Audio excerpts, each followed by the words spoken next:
What's up, guys? Happy Monday. Mirage comes out later today. Should you unlock her, we're going to break down her viability for the last card of the month, as well as Thanos, Master Mold, the other Spotlight caches, and the best decks for them. We also talk top 10 best cards in Marvel Snap for the month of July. A lot of shifts in the meta, and Alex and I both have our top 10 lists for what we think are the best cards currently in the game. Lastly, we have the first official competition through Marvel Snap, and it is the Conquerors event happening Tuesday. Alex and I are going to break down all of our thoughts on the event. We're going to talk about all that today and more on this episode of the Snapchat. And as always, I am joined by Mr. Alex Coccia. Hello, happy last week of the season. We've got Infinity Conquest. We have the last new card coming out.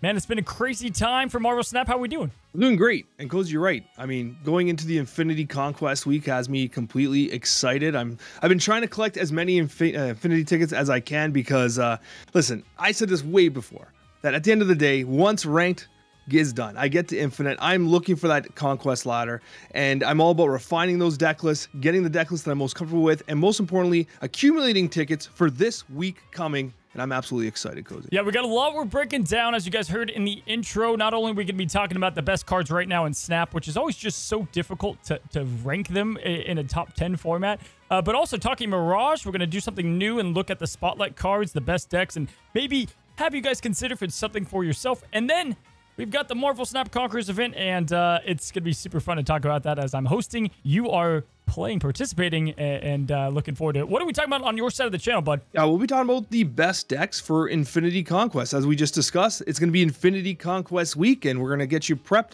and ready for that conquest. We're also going to be talking about the best turn 1 and 2 openers because, listen, the start of any Marvel Snap game has become incredibly important with the new meta, and we're going to be discussing the best cards to get you off to the right foot. And then we're also going to talk about the most underrated cards in Marvel Snap in July, because I think that there are so many cards that are being completely slept on that Cozy, quite frankly, can help get you some cubes. Yay! Well, I'm excited to, I think we got some good subjects today. It has been, I'll say, I just think the month of new cards, we've had some fun ones in there, some iconic cards, just pretty lackluster. I would say in comparison to other months, especially, I think it's just because you know what's ahead, right? Like August and September is just so damn exciting. Now, I will say this, the amount of comments I got, listen, there's like almost a tier list of Legion believers, right? The bottom of that was Snapster, right? Snapster just thought this was going to be the worst card ever. Then you had me in the middle. I was like, it's going to be fun, pretty good. We'll see. Then the Alex. Alex, how does it feel? That dude, what a fun card, huh? I absolutely love Legion. It's everything that I want it to be, and actually a little bit more in practice. And like, it's one of those cards that, like, when you look at it on paper, you really can't judge what Legion's capable of, because every single game of Marvel Snap is so unique. The location rolls are so unique, and it's just beautiful. And I think the thing about it was it has such surprising interactions because players aren't anticipating locations to be actively used against them by their opponents. Like the way Legion can use Central Park to completely shut down a game, or like, you know, use Death's Domain to completely just lock things out, is impeccable. And so like Legion ultimately has been an incredible surprise to the meta, and I'm all for it. I thought this card had potential, and it feels so validating to see people enjoying it. For sure. I mean, he's definitely a conquest card. Like when push comes to shove, it's just too random to have him in there for most of the games. But Lockdown is just top tier at the moment. So like having him in those kind of molds, he's just good in good card decks. And again, I think he's only going to get better because he'll be more surprising when, you know, weeks move on. We're going to have to see how that all kind of works together. Now, let's go ahead and talk about not only the new card coming out today, but also the Spotlight caches that come with her. Now, I thought this is something we're going to start doing. We're going to look at the Spotlight caches for the week, and then what we'll do is we'll say probably the best deck that those cards belong in, and then also just talk about our overall thoughts on the card. Now, my buddy, we've got Mirage coming out. Now, Mirage was one that I think that you were particularly pretty excited about whenever we were looking at the original month. And I like the card a lot. So essentially, guys, if you don't know, she is a 2/2 with an on-reveal ability of copy the lowest card in your opponent's hand and give it +2. So right away, Alex, my thoughts on it are this is a card that nobody can replace in your deck, but you can also replace it in any deck, right? I think she's going to naturally fit across the board. And on top of that, I think she's going to be awesome in a couple select decks. What are your initial thoughts on Mirage? It's definitely a really interesting card, and specifically, it has obvious Devil Dinosaur synergy. Yes. And when I approach taking a look at Mirage, it's a direct comparison to Cable. You have Cable that's a 2/2, it pulls a card from the bottom of your opponent's deck, and Mirage copies the lowest cost card in your opponent's hand and adds it to your hand, but it's a copy. It's not like a pull effect, right? But Mirage gives it +2, whereas Cable's effect does not give any additional bonus. So when you compare those two cards and how they might function, say like a Devil Dinosaur deck, as I discussed, it's a pretty fascinating kind of point of discussion, because it's like, okay, what's more valuable, the +2 or denying a card? But when you're not really denying the card, are you? Because it's from the bottom of the deck. So it's like, okay, but like, oh, they don't have their null. Yeah. They don't have their Shang-Chi. They don't have what this card is that you pulled on the Cable. Is that worth more than the +2 that Mirage gives you? And I think that's a really fascinating point of discussion. Yeah, so I think they've mentioned, I saw it, and I don't even know the change. I wish I did, guys. They are going to address Cable in some fashion. I'll tell you this. Whenever Cable originally got changed, I reached out to Glenn immediately, and I was like, are you killing my guy? Like, you knew I loved Cable, especially with Conquest coming up. And he kind of went where we thought he was going to go, right? Like, he just isn't worth that extra spot. Where I see Mirage being awesome. Not only Devil Dinosaur, it makes a lot of sense. Feels to me more like White Queen, right? Where like you're just going to copy that card, you get intel, and then, you know, it's going to be even better than that. So I think you can use her late to try to get a bigger card, or use her early and get a nice curve and play no matter what. They're playing the same thing, but albeit a little bit better. And then you get the intel if it's in their hand, right? It's not even just Devil. I'm fascinated with the idea of her having more synergy with Quinjet. I think that, as I pulled a base variant, I think Quinjet in her, it's another card, right, where you have Maria Hill, you have Cable, and you have these cards that can get discounted. But now you're getting a card that's going to cost potentially very cheap, worth a mega amount of power. And then what else works in this deck, right? Cards like Moon Girl, whatever. Insane stuff. It is, and it's additional synergy for that shield style play. And what's really notable here is that when you play Quinjet and then you Mirage something and you Moon Girl, you're going to have the replicated thing that's going to have the +2 power. However, it's going to be discounted by the Quinjet. So it's like you're double dipping on the effect, which is super huge. But I guess the disadvantage is that sometimes you pull something that, like, what are you going to do with this? Like, what am I going to do with a 1/4 dagger? Like, what? Like, I'm not going to move this dagger, but then sometimes you get some absolute gold, right? So I think there's a lot of potential for Mirage, and it's like, I'm just excited. More tools for those Nick Fury style decks, but like, I'm also concerned, like, are we just going to stuff our hand like too heavy or what? Like, we have all this hand generation now, and just, yeah, right? We're going to stop ourselves from drawing cards? Yeah, dude, like, I love that you said Zabu, because, like, even Jeff, like, there's some good cards. Like, Jeff is being in every deck now, right? There are some really good cards that you can take. And it's fascinating that they also have it, right? So, yeah, it's a copy, you're not taking it, but knowing that you can just, like, do better than them with the same exact play. Now, yeah, you're going to get some garbage stuff. Maybe at that point, you just don't play it. You do the whole Devil Dinosaur stuff. But let's kind of cut to, first of all, the Spotlight Cash. Do we think Mirage is just like a targeted, you must go for a card? I don't think so at all. I honestly, we're going to go through all the cards, man. But I feel like if you don't have any of them, if you don't have Thanos, Master Mold, and Mirage, those are the cards this week, then it's actually a really good week as far as just Thanos and Mirage value go, right? It is, because Mirage is like going to be capable of being in a lot of different decks, especially if you're a relatively low collection level.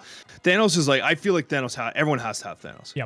Thanos is so good. It's such an amazing big bad. It opens up a whole new style of gameplay. Like if you're not playing a Thanos deck, then like the game feels totally different. Like Thanos completely changes the way you approach Marvel Snap.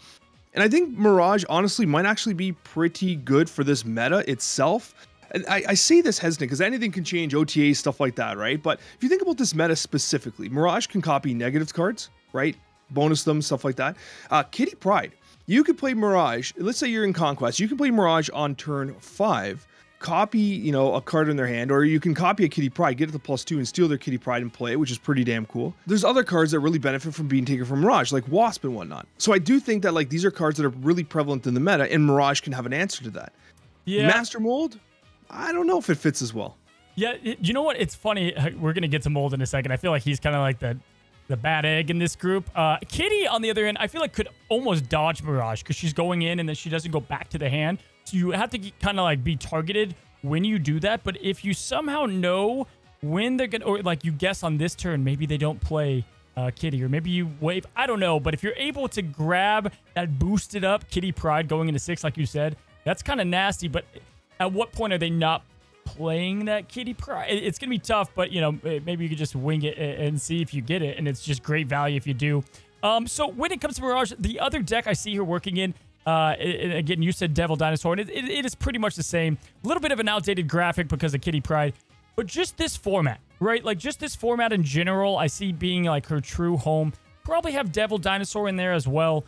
But you just have this continuation. And then White Queen can go in there, Devil Dinosaur. This is the Agents of S.H.I.E.L.D. deck where you have this Collector now who's also going to be boosted up. You just have several ways of boosting up a ton of different cards, and you continue to get the value. I would say if you don't want to play, you know, strictly this, you could end up doing no Enchantress or even no Chavez in it. But overall, that's probably the home that I see her in best. Mirage, let's give her a should they go for her rating right now? Man, to say that's hard. Because like I think that if you are a relatively low collection level player and you're taking rolls at Thanos, then absolutely it's worth getting. You get her, you won't be disappointed. I'm trying to think of like the card that I could compare her to, because it's not Jeff, right? Like Jeff is like just a must get. It's not Master Mold. I think she's better than that. And it doesn't, like, you know how you have cards like Hit Monkey where it's like it makes bounce significantly better? I just don't know if Mirage is that, but she's a good card, right? Like she is a good card, so it's a bit tough. This is a Series 4 too? Yeah, it's a Series 4. Would Agent Coulson be close? Kind of, to some degree. It's a 3 cost, but it adds 2 cards. They're random. It's not from the opponent's hand. So you lose the scouting, but you get more ramp for your Devil Dino. Still Quinjet synergy. Here's the deal. I don't know. It's close. This is the ultimate thing with Mirage. She's a good card, and after the weekend mission, Legion cost 2,500 credits, man. That's a steal. That is insane. Like, we always are complaining about the lack of credit. I'm just a new card that with that potential. And if Mirage is the same, where you can get her for 2,500 credits, I mean, that's pretty good in comparison to the old 6,000 credits it was just 2 months ago. At that point, if you have a little bit of credits to spare, yeah. And her Spotlight variant, mamma mia, it's beautiful. It's one of the best probably I've seen. It is an incredible variant, and I do think the card is going to be good. It's just a matter of like, okay, does it actually make any given deck go really over the top? Does it make any specific archetype really kind of go over the top? I don't think it'll do that. I don't think it's going to send Devil Dino over the top. I don't think it's going to send Shield over the top. It's just going to be a nice piece, but it's like if Cable's good, I feel like Mirage should be a little better. Yeah. You know, but Cable's not even that good. So Mirage should be better because of that additional +2. If you like Conquest, if you play Devil Dinosaur, I think you go for Mirage. Let's talk about Thanos. Obviously, Thanos right now is at the peak of where he's been. You know, the cool thing about getting Thanos is he's a card that will always be relevant. Even if it's not for a couple months, he comes back around. Like, he is just such a solid card. Arguably one of the best decks in Snap at the moment with him, with a bunch of really free options to play outside of maybe Jeff in the deck. Thanos makes this a lot spicier of a Spotlight cache. And then obviously we won't spend too much time because we kind of already talked about this, right? But the Thanos control deck, it's just easy. It's just an easy deck to do well with, and it's great to see it back. Now, yes, you're going to be seeing things like Iron Lad and Jeff, and that might deter you away if you don't have any of these. It's just crazy to see him in Spotlight caches, man. And if you don't have him, like, this is the week to get him. You don't have anything coming out next week. And then you have Lady Deathstrike, I think, right? So I think if you want to, and then you have the X-23, you just have to be a little bit sparing with your tokens. But, man, it seems like a well worth it if you don't have Thanos. I could not live in a world where I didn't have Thanos. Like, players without Thanos, I think, are missing out on one of the best cards in Snap, not just from a competitive standpoint, but from a straight-up gameplay standpoint. Like, this card is so fun to play. I definitely think it's worth rolling on Thanos. I actually think it's better to try and get Thanos than it is to try and get Mirage or anything else. I think Thanos is the true prize here, especially if you don't have him. If you don't have Thanos and you pull Thanos on it first, get out and get out quickly. First or second, like, then you're good to go. Let's quickly spin he doesn't deserve that much time. Master Mold. This has always been, some people like have some interesting decks with them. Right now, really the best deck you're getting with them is this kind of Devil Soar with Ronin, or they call it the Accusaur, right, as a pun. And essentially, guys, it's an Agent 13, Quinjet, Mold, Baron, Sentinel, Mystique. You have Cosmo, Coulson, Maximus Crystal, Dino, and Ronin. Now, 62%, only 280 games, not a ton of data. It's definitely not bad, right? He's an interesting card, but I'll be honest, I've had him since release, man, and I'm never just like dying to play Master Mold. Yeah, I've had him for a while too, and outside of like specific Ronin decks, he goes nowhere else. He goes nowhere else. He has a very niche, limited amount of synergy with any cards in Snap. It's literally, it's Master Mold and Ronin or nothing. And I think that really limits the card's ability to be used, because Ronin itself isn't great. It's fine. It's okay. It'll win games. But as I said before, it doesn't do what Devil Dinosaur does. I think Ronin should be theoretically have a higher ceiling than Devil Dinosaur, because Ronin gives your opponent agency to see how big the Ronin is, right? So I don't think it'll ever truly compete in the current form with Devil Dinosaur unless we get more disruption tools, because Master Mold can be an incredible disruption tool, right? But it should have shined during Bounce, but it just didn't. Like, Bounce was specifically set, like the most dominant deck in Snap. Mold should have been the one to say, no, Bounce, screw you. It's because, if you think about it, Bounce is shining, everyone's playing it. Both Bounce and Thanos, okay? Both these are really good decks at the moment. Guess what? Their hands are full most of the time, right? And so you're not getting that value out of Master Mold all the time because they already have full hands, and then you just like don't know when to play them. You want to play them on curve, and then it's just awkward. So if we get to more of this limited full hand, and you're stopping the draw, and he's actually like doing what he's supposed to a bit more, I think Mold will get better. But definitely not like a targeted card in the Spotlight Cache. I know all 10 people that play Mold might be disappointed in the comments. That's just the way it is. He's kind of like, each week there's been a like meh card, and this is the meh card, right? If you will. So anyway, guys, again, wrap it up. If you don't have Thanos, I think it's worth. If you do, probably avoid the week and get ready for a killer August and September. All right, Alex, let's get to the next subject, and one of my favorite, just because of how difficult it is to do. It's hard to really think about all these cards in a vacuum, or like their contribution in decks and in the meta. We're going to do the top 10 cards in July for the moment.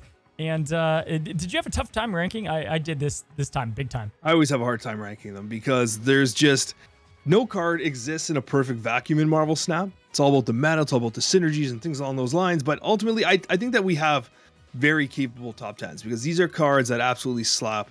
They're going to go in so many different decks. And I'm really interested to hear yours, because we don't share ours in advance, right? So it's a surprise to both of us. So, I mean, this is probably one of my favorite segments that we do. So I'm really excited to see what you got for me, Cozy. Yeah, I think we shared ours like maybe a few months ago, and then we realized it's just so much more fun not knowing what the other person's going to say.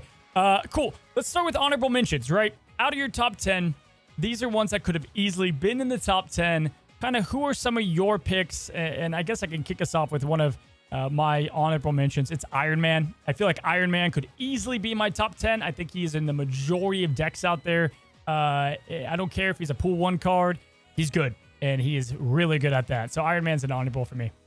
It's hilarious that you have Mystique on the screen, because Mystique's one of my honorable mentions, because this is one that I cut from my top 10, but easily, like even with Iron Man, is an absolutely incredible combo piece in so many different decks. And even some of the cards that I'm going to be talking about love having Mystique on. So Mystique for me is like 11, but I want to have some spicy picks in there too, right? Some cards that I think don't get the respect that they deserve.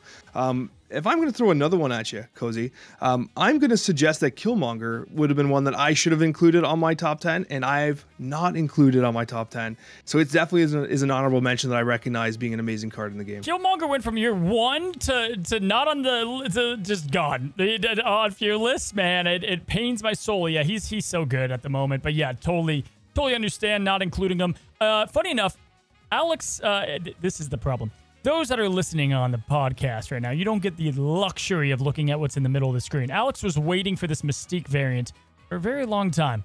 She has arrived, and she is spicy. Now, Alex, I've had this split for a very long time, since the beginning of the week. But I've saved it for the Snapchat, for the visual viewers. We're going to split it. I'm going to see what we got. I don't really have a good Mystique split, man. So I wanted to do this live with you, because we had it's like I had to here. So here we go, man. I just thought it was the perfect time to do it. Oh my God! You gotta be kidding me. with the blue? Matching the nameplate and everything. This Kirby is why Crackle. I waited. What? Yo, this is... It's like a perfect split. This is the perfect split. Anytime you get the Crackle, oh my God. Well, if you're a podcast listener, we're sorry for just losing our minds. It's an ink split with the, and dare I say, this is one of the best ink splits I've seen too. It's like a portrait. Beautiful. Like, yeah, it's so perfect. I can't believe you just got a Kirby Crackle that matches the nameplate perfectly. Okay, this plus, yes, I will swap it. This plus the Iron Man now. I now have the ultimates.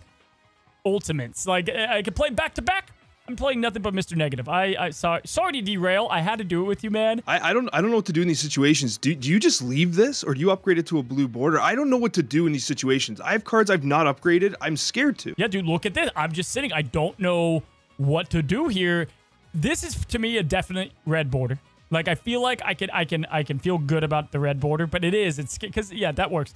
The inks are tougher, and with the blue Crackle, I feel like the blue frame definitely would work here.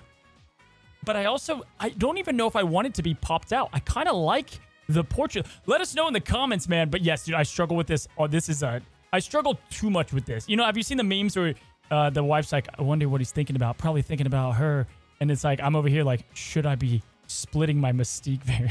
Like, that's what's really going on at night, bud. But anyway, yes, honorable mention. Great one here. I get it. Mystique is very strong. Killmonger was your other one. God, dude, I'm excited about this. I can't believe that just happened live. This is nuts. Yeah, this is sick. This is so sick. My next one will be Wave. I have Wave out right now too. Wave easily could be in the top 10. I'm using her less, and I'm using other cards more. And so she's just right outside of the top 10 for me as well. Let's go ahead and get to the top 10, and we'll start at number 10, Alex. What is your number 10th best card right now in Marvel Snap in July? Cozy, my top 10 is going to be a surprise card that I think gets very little respect in the game, but it has one of the highest % win rates when it actually hits the field of play. And you're going to love this pick because it's Ultron. Do you remember your surprise Ultron list, Cozy? Yes, it's Ultron. Why does nobody respect Ultron? Okay, it's coming in at number 10 for me because Ultron has a 67% win rate currently when played. Did you know that? It's one of the highest win rate cards in Marvel Snap when it hits the board. It is a card that I feel gets no respect in this game. Number 10 for me, it's Ultron. I would have never, ever thought you'd put Ultron on this list. Key to me is a definite honorable mention. I will say this. The problem with Ultron, okay, it was like Doom in the old days. The better he gets, the more popular he gets, the worse he gets. Because as soon as he gets popular, that win percentage goes right down, right? As soon as people know, oh, Ultron's hot right now, they just know what to anticipate, right? But I like it because this is for the month of July, and he's not super popular. So, okay. Hey, color me surprised, buddy. I like it. For my number 10, I think there's sexy picks, and then there's just picks you got to do, right? And for this month, man, I got to include it. I'm sure you have at some point. Devil Dinosaur's got to be my number 10. You know, man, in Thanos' list, in his own list, in every list, Devil Dinosaur just, I can't tell you, he never feels bad to play. And we're getting more and more cards that continue to feed your deck. 10 might even be disrespectful. I love the card. It's damn disrespectful. It is damn disrespectful for our boy Devil Dinosaur. We'll be talking about him a little more shortly. I mean, aren't you proud I have him on the list, though? Okay, I'm glad you made the list. Yeah, I'm glad you made the list. All right, man, number 9 on the list. I'll kick us off this time. And this was another one that I wanted to leave off, but it had to go on. And it's just because if you look at cards and at what they do and what they provide, man, dude, Shuri, it's like Shuri was such a villain. And then she disappeared, and then people... Yeah, dude, Shuri... there is no Shuri decks without Shuri, right? Like, she is the one and only. She does so much. She can go high. The deck is obviously very good at the moment. Number 9 best card, and honestly, I just... This one felt easy and a surefire, even though it's not maybe a sexy pick. I went with a card that I feel like is one of the most irreplaceable cards in Marvel Snap. A card that I get asked about nearly nonstop. Alex, how do I replace Mysterio? And Mysterio is one of those cards that I feel has such a unique spot in Marvel Snap that gives it that number 9 top 10 because, listen, yes, when you bast it, it turns into a mini Doctor Doom. It gives you incredible value with Bishop. It helps Angela. It helps Hitmonkey. There are so many things that this card does in such a unique way that no other card in Marvel Snap does, that I feel like it is so unique that it requires some respect on a top 10 list. I've never included it on a top 10 list before, but this past July, tell me that any of those bounce decks are nearly as good as they are without Mysterio. I don't want you to spoil anything, but I do want to just ask this. I feel like if you have Mysterio on this list and not Hitmonkey, it's disrespectful. I'm disrespecting then because I think Mysterio activates Hitmonkey. Hitmonkey's not nearly as good without Mysterio. Mysterio makes Hitmonkey what Hitmonkey is. Yeah, I do. I can respect that for sure, but I just, man, Hitmonkey, though, all you do is play one other card with Hitmonkey, and he's already... I get that you got the 4, and you can bast it. Hey, I like it. I like the pick. Ultron, Mysterio, not on my bingo card that I thought Alex was going to pick to start off. But, you know, I'm glad you put him here because last week I think you were like, maybe Mysterio needs to be nerfed. It was a couple weeks ago. And I'm glad if you're going to say that, you're going to follow up, right, with him being on the top 10. So respect there, buddy. Let's go to number 8. And this one was tough to put, honestly, this low. But I think just because of the variance, it does make sense. Number 8 for me is Iron Lad. Now, Iron Lad, dude, Iron Lad's in every deck. Like, seriously, if you look at it, I love it because way back when, people, I think, were maybe... There's split camps on Iron Lad. He just kind of works in most decks. He's kind of irreplaceable. You see him in Thanos. You see him in everything. Really, he's fitting in a large majority, mainly because he's like another ramp option. He can be Zaboot. He has good value. He can have huge hits like Devil Dino. I don't know, man. I feel like Iron Lad is just such a solid card. He is a solid card. He is a solid card, and he's another one that could have been on my top 10. He dodged it. He dodged my top 10, which I know you look shocked. But Iron Lad, I think you're right. I think the key thing that you nailed on is it feels like a ramp card half the time. Like you played on 4 and you oh, I hit Prof X. Like there it is, right? And oh, I just played a 4/6 and a Prof X. Like what are you gonna do? Nothing. You lose. Good day, sir. You get the Devil Dinosaur, and guess what you do? You also draw a Devil Dinosaur, right? So, like, it is an amazing card, and perhaps I disrespected it. Well, and the thing is, it's like Thanos list, right? Like, yeah, like you said, it can hit any others ongoing. If it hits a stone, oh no, you just got a card with an ability that just gave you another card back, right? And so, and She-Hulk and them are kind of out of the meta a little bit. So now you have these cards that were kind of worthless for him to hit that aren't really in decks. Chavez should be in a lot of decks. He's not going to hit Chavez. Man, yeah, love me some Iron Lad. What is your number 8? I wanted to get sexy with some of these picks, but sometimes you got to go right down to the basics. And for me, this is where Sarah comes in. Sarah could have been higher, but I chose a couple other cards that I felt were a little more, a little more impactful. But you can't sleep on Sarah. Even at number 8, like there are hundreds of cards in Marvel Snap. And this is, without question, one of the absolute best of them. So for me, Sarah comes in at number 8. I still remember fondly the days of Sarah being a 5/5. This card could be a 5/3, and it's still damn good. It's a great spot right now, and it continues to be an absolute just god-tier contributor to one of the best decks in the game in Sarah Control. It's just, what's there not to love about Sarah? I mean, this will be the easiest transition to number 7. That is mine, and it is Sarah as well. So I had Sarah 1 up higher than you. Again, if we were just speaking as individual card value, top 3. I mean, like, just Sarah brings what no one can. Always finds ways into decks, into metas. One of the most intimidating cards to come out on turn 5. When you see Sarah hit the board, you're like, what are they about to hit me with, right? I think she's been addressed in the right ways on how to kind of counter her as well, and so she doesn't feel overly oppressive. But Sarah Miracle, one of those decks that will always be where it is. It just depends on how popular it is, and it should be more popular at the moment. What's your number 7? My number 7 is where Wave comes in. Okay. Wave, I still think, is a very, very good card. It offers tons of ramp synergy. It has tech capabilities against, anything that's trying to do something fancy on turn 6, we'll say.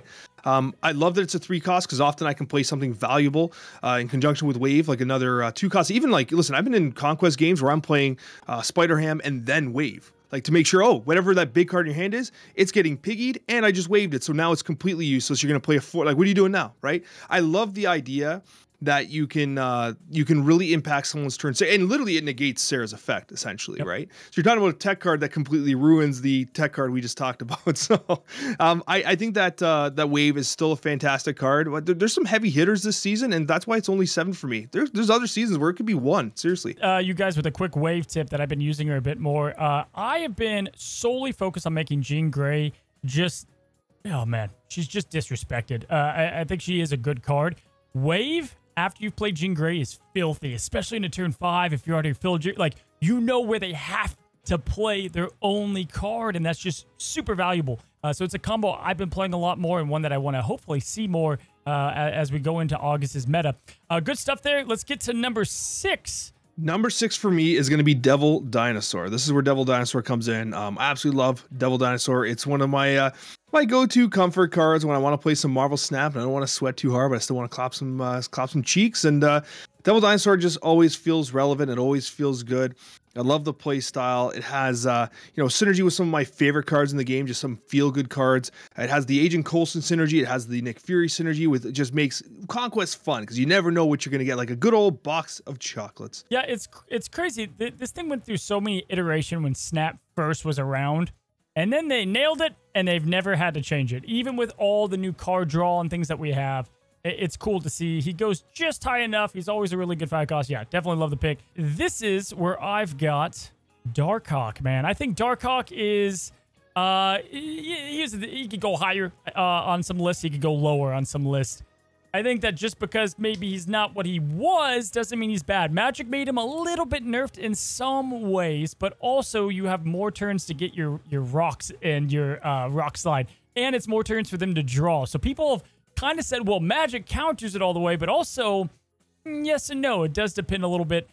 Dude, Darkhawk, what a legend, man. What it is, dude, about this card that I love so much, that I've loved for always much. If that makes sense.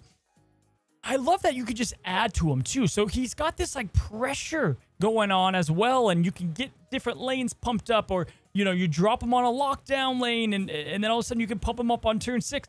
Like, it's just cool and unique what he does. Yeah, it is unique because, like, if you don't play the Korg Rock Slide early on and you don't disrupt their hand, you have to basically commit your turn 6 to pumping up the Darkhawk, right? And you can't do like Darkhawk Mystique or anything like that. So you're right. There is a lot of consideration on how you approach buffing up a Darkhawk, and it is one of the best cards in the game. I love this card, and that's why it's the next one for me at number 5. Like, this is another perfect segue because Darkhawk is going to be my number 5, and for me, again, it could have been higher, but Cozy, you nailed it. It's the Mystiques, not Mystiques right now. It's the Magics right now that are really impacting Darkhawk. Because listen, that's 2 power that comes off the top every time you have an additional draw in their hand. Whether they're drawing rocks or not, they're still drawing, right? They're still drawing.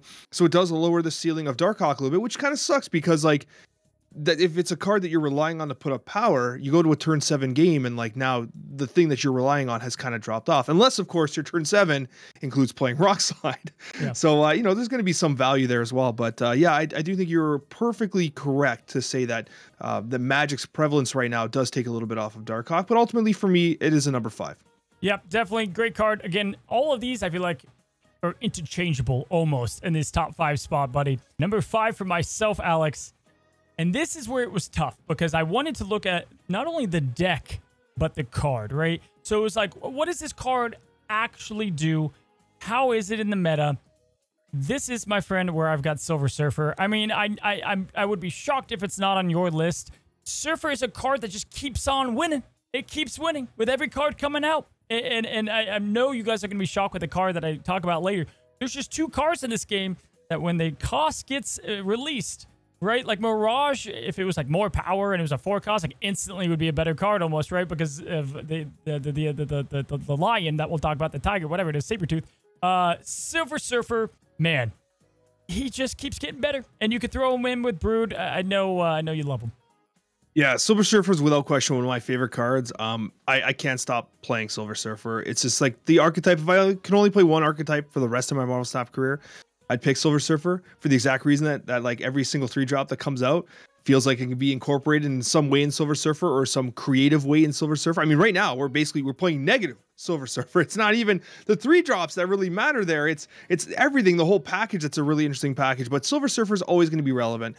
it's always going to have a place in the meta. And most importantly, there's always a 3-drop for an answer in the meta. If there's tons of ongoings, you have Rogue. If you need to squash some power, you have Shadow King. There's always some. If you need straight up power, you have Maximus. There's always something. And don't forget about everyone's favorite doggo. There's literally an answer at every point in the 3 series. What it is a lot of 3 costs give cool abilities that they do something great and they lack in power, and then Surfer just gives them that power. Right? So immediately it makes them relevant in that sense. So what is your number 4? My number 4 is going to be where Jeff, the baby land shark, comes in. I almost had him higher, Cozy, but I had to get realistic with myself. I was like, you know what? I want Jeff higher. I can't do it. Listen, in my heart, he's number 1. Jeff, the baby land shark's number 1. I'm even reading the Infinity comics of Jeff, the baby land shark, and they're just as cute. They're just so good. The first one opens, everyone's like petting him and excited. He's on the beach. Like, he's such a stud muffin. Jeff is an absolute Chad. But yeah, for me, it's Jeff at number 4. It's a 2-drop that gives you everything you need it to do. It's like perfectly statted, a 2/3. Doesn't feel bad to play, but it's not overbearing. But the fact that you can move it where no one else can move. You can move it into a Professor X location. You play into a Professor X location. You play it in conjunction with Salmon. It just does whatever it wants to do, and that's a beautiful thing. Jeff, for me, is number 4. I was at a toss-up between him here or the next one, and I put him here too. This is exactly where I had Jeff.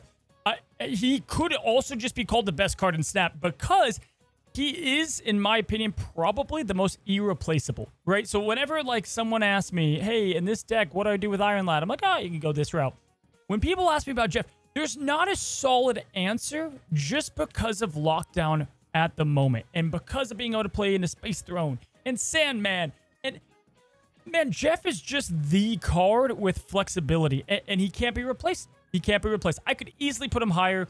I'm going to have him here. It's crazy. It's crazy how good this card has maintained its viability, man. Love Jeff. Got him at number 4. What's your top 3? Hit me with number 3. Number 3 is this is where Silver Surfer comes in for me. You had him a little lower, which is a little sad to me because Silver Surfer comes in at 3 for me. But I mean, this is where the Silver Surfer really shines. As I said, it just plays perfectly everywhere. Number 3 for me for Silver Surfer. And I mean, there are days where I feel like it's number 1. It's the one I just want to play, and it's a feel good deck that I think is always going to be relevant in Marvel Snap. Okay, good stuff. I've got at this particular moment. This is where I have Zabu come in. I have him a little bit lower than, I think a lot of people maybe expected me to have him in the 1 or 2 spot. I have him here just because of the state of forecast and kind of like where those decks are at the moment. But my God, just irreplaceable. Irreplaceable. Always will be good. He's a no-brainer purchase. Such a great card. One that I use probably more than just about any card in Marvel Snap. Got to have probably the most splits of them. What else can I say about Zabu, man? He's good. He is good. And that's why, for me, again, another very easy transition. Zabu, for me, comes in at number 2.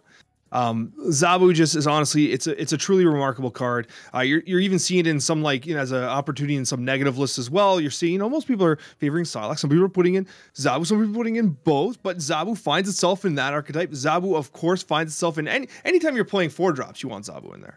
The only reason why Zabu tilts me is because when I put Zabu in my deck, he sits at the bottom. I need to get some cat treats or something. There should be a card called cat treats, which just makes so that, like, it's a dead draw and it's a dead card, kind of like High Evo, except it makes it so that Zabu gets drawn on turn 2. Do you imagine if you can get like a cat treat card to force like the domino effect on Zabu? I would pay actual money for that. Like, talk about microtransactions. But yeah, Zabu for me. I feel like any card that you're trying to get, like the Mr. Negatives or the ones that you want to get that effect, is the ones the most I feel like they just sit at the bottom. Like, you just can never pull them at the right time. Now, I'm going to say I'm shocked because that means you're leaving off one of my top 2, which I thought both of them had to be here.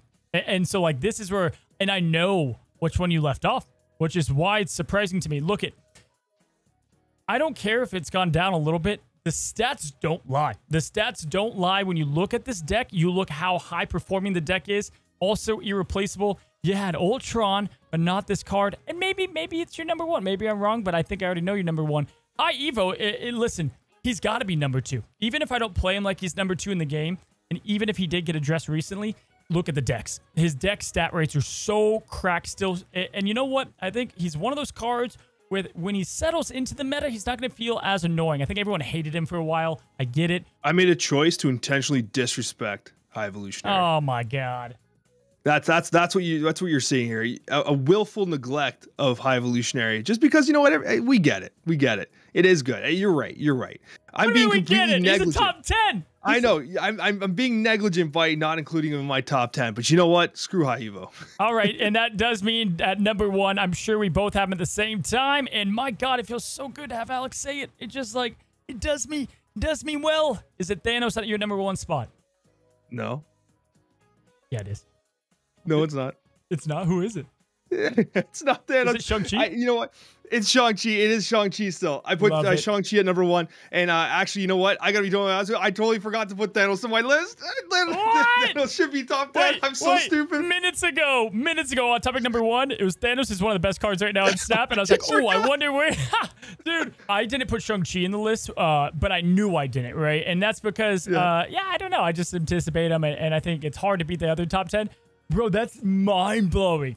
I actually forgot about Thanos straight up. I'm guilty as charged. Thanos should be on my top 10, but it's kind of funny because like I'll let you talk about it. But no, my number 1 Shang-Chi. Where would you put Thanos on your top 10? If I'm looking at it right now, Thanos should probably be like ahead of Devil Dinosaur, maybe not higher. Probably higher than Jeff, lower than Surfer. I'd probably put him. Okay, I have him at number 1, and we're talking about July. Right now, the best deck in Marvel Snap is Thanos Control, and if it's not that, it's another version of a Thanos deck. Mainly in Conquest, I will say that, but he's still very good. You got the card draw. You have the early game to take care of location decks. You have ways to negate enemies with just so much tools of the stones at your hand. And then people have now perfected the way to play Thanos without Lockjaw, which is this RNG element that you got rid of. In the month of July, I think Thanos is currently my favorite and best card in Snap. And it works in so many archetypes, dude. Like, you just don't know what deck you're always going up against. Darkhawk isn't as prevalent, so you don't get punished. I just don't know the con to him at the moment, and that is why. And I love it, dude, because when I made the Thanos guide, I'm telling you, this guy was not in the meta, and then the decks have been perfected, and I just love that he's back. You've been a huge contributor to that meta, like huge. Your deck list was fantastic. The King Thanos is an absolute slapper. I love that. I actually, it was one of the decks I took right to Infinite early on in the season. Like, it was an absolutely fantastic deck. And yeah, Thanos is without question one of the best cards in Marvel Snap, if not the best card in Marvel Snap. Shang-Chi is a card that honestly, like, it has to be on the list because it does something to Marvel Snap what no other card does. It keeps everything in check. Without Shang-Chi, the meta is a complete tire fire. This card literally keeps the entire meta in check. It is a constant boogeyman in every player's mind as they play power into any given location. In a game where you win or lose based on how much power you play into 2 locations, a card that can completely negate power by punching out the thing you invested all your energy into is incredible. I think Shang-Chi is an amazing card, a frustrating card, one that a lot of people hate, but trust me, you'd hate Marvel Snap without Shang-Chi. Yeah, it's funny, like, it's funny that he is the most important card and the most played card, and I don't even have him on my top 10, and it's been a couple times we've done this where I don't have him, or like Cosmo, and cards that, like, obviously they're really good. Yeah, Shang could be on my list. Maybe I would take, I guess maybe Surfer off. It's tough to replace one of these guys, maybe Lab, but then Shang's too low, but yeah, man, the fear of him. He is what you just said perfectly, the boogeyman of Marvel Snap. Good stuff, man. That's the top 10 list. You guys can see the full graphic right here on screen. We've got pretty close similar lists. You have a lot of the main offenders outside of, you know, the Thanos being absent on Alex's side, and then the just the quick blow to high Evo. But I like it, man. I like that we have some Series 4, 5, and then free ones in here as well, right? So good stuff, bud. Now, Alex, to close off the Snapchat, I thought we would talk about the event that's happening Tuesday. This is the first official Marvel Snap event, which I think is really cool to see. The first Marvel Snap competition, and hopefully the start of many more, man. I am thrilled. This is a secret I've had to keep a little bit. And we got the Marvel Snap Conquerors, guys. So if you're listening or watching, if you don't know what this is, it is going to be 20 creators going head-to-head in the Infinity Conquest over a course of time, about 3 hours, I believe. And then there's an extended bracket. But the broadcast will be over 3 hours, and it's whoever gets the most wins or win streak will be deemed victorious. You can vote and get 250 credits for free, and then also you get a variant if you pick the right person. Alex, dude, this is just exciting across the board, man, for so many reasons of to what it can open up. The idea of playing in an official Marvel Snap sanctioned event is it's just a dream come true.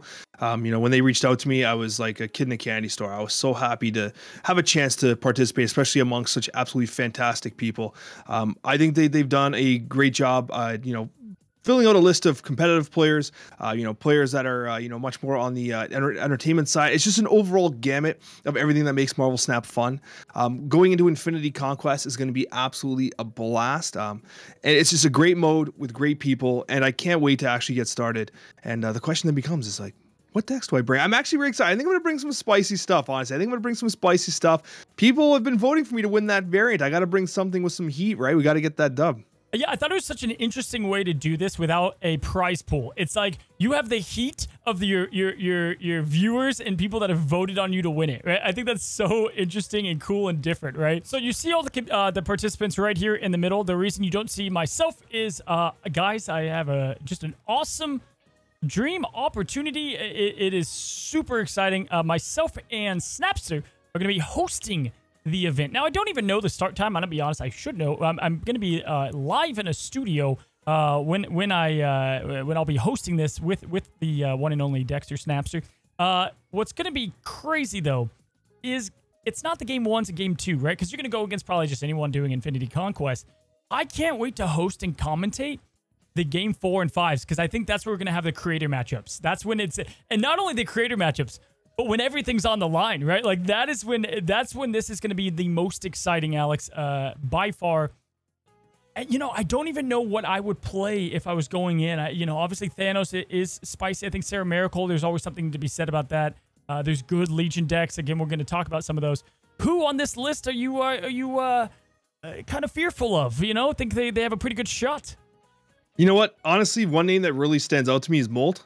Because if Molt brings a really top tier spicy move deck, those are decks that, like, if you're going against someone who really knows how to pilot a move deck and you got a conquest match against them and you're facing them 5-6 times, there's no way to prepare for that. Like, it's just, they're going to be able to throw punches at you, left, right, curveballs, this and that. So Molt terrifies me. If I ever match against Molt, I might, you know, might just have to concede. No, I'm just kidding. I'm taking him down. But no, Molt is someone that, like, if I match against Molt, it's going to be a rough go, I think. Yeah, so for those that are watching, listening, and you don't know who these people are, and I'm only going to highlight some. They're all great creators.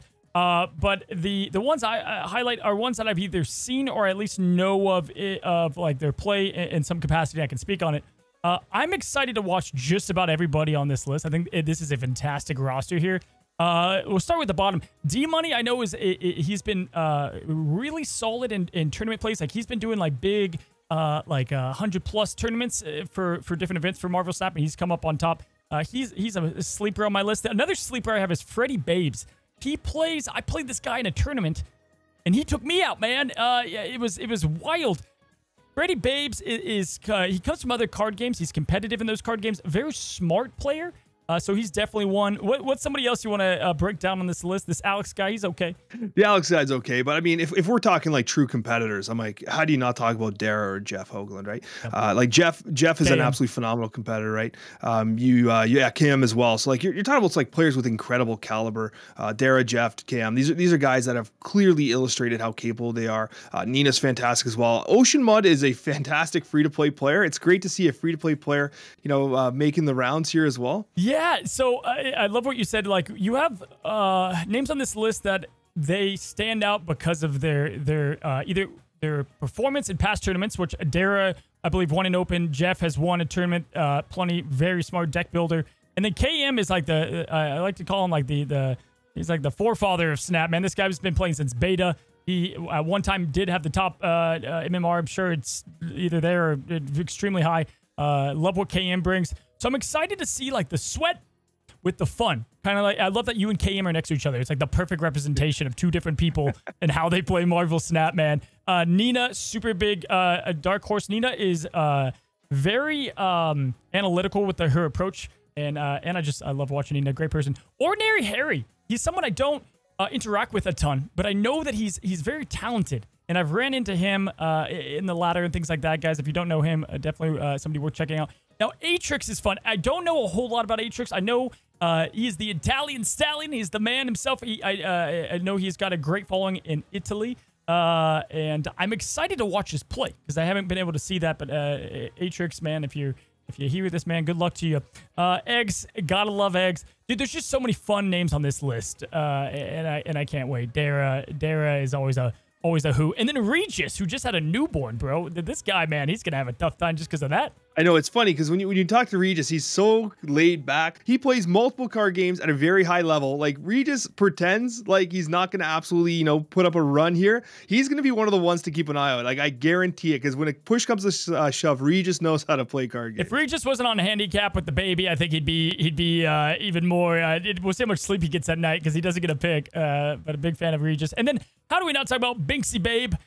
Binks is Binks is like my Alex equivalent when it comes to like the decks you don't expect, the plays you don't expect. And you know what? Sometimes the players that are there for a good time, they end up doing pretty damn well. So I'm excited to see him. And then I'm glad you addressed Molt. Obviously, love the master move. I hope Molt, if you listen, I hope you bring a move deck. But altogether, guys, really fun roster and list of players on here. And man, I can't wait to cast it. So go to Twitter, I guess. What is the exact start time? Do you even know? I think it's 6 p.m. Eastern Standard Time, but don't quote me because why'd you throw me on the spot? I'm pretty sure it's 6 p.m. I should know. I'm hosting the damn show. I fly out for it, so that's why my lack of content, guys, coming up. But yes, it's going to be an awesome show altogether, and hopefully this goes well so that we get more of these and hopefully bigger and better and more things there. So anyway, excited about that, guys. You can go and check all that out on Twitter, link below. And if you're listening, I guess you can come over to the YouTube side of things. Alex, anything to close us? No, I just want to say that, like, it's an amazing time to be a Marvel Snap player. We got the first ever Marvel Snap tournament hosted by two absolutely wonderful people. I mean, the meta is in an incredible spot, an absolutely incredible spot, to the point where I think that even at this event, you're going to see a ton of different decks. It's going to be a completely just wide open meta.